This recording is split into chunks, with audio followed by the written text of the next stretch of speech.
Alright, the last question here on this activity describes an industrial overhead door, a system where you've got an operator pulling on a piece of chain that goes around a sprocket with 22 teeth.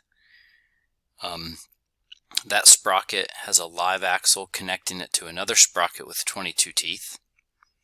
And then from there, a chain that goes up to the last sprocket with 48 teeth, which is connected to a drum that actually drives the door, opening and closing the door. And so here's just a basic annotation of kind of laying out what they're describing.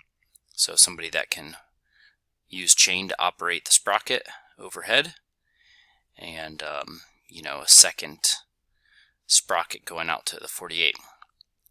The question that follows, number 13, asks what the gear ratio is of this.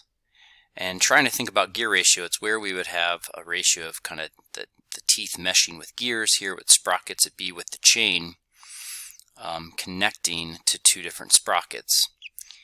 We do not have a chain that's running between these two. Those are on the same axle, so it's kind of like a compound gear train where you're not actually meshing teeth, so we don't have a gear ratio there.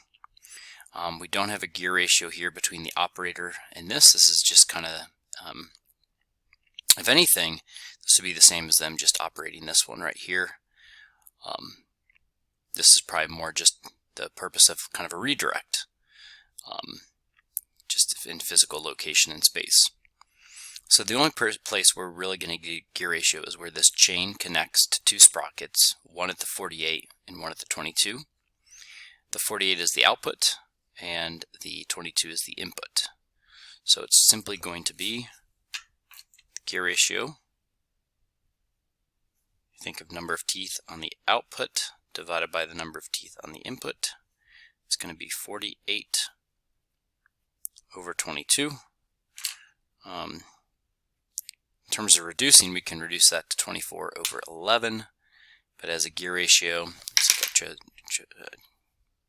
close my calculator.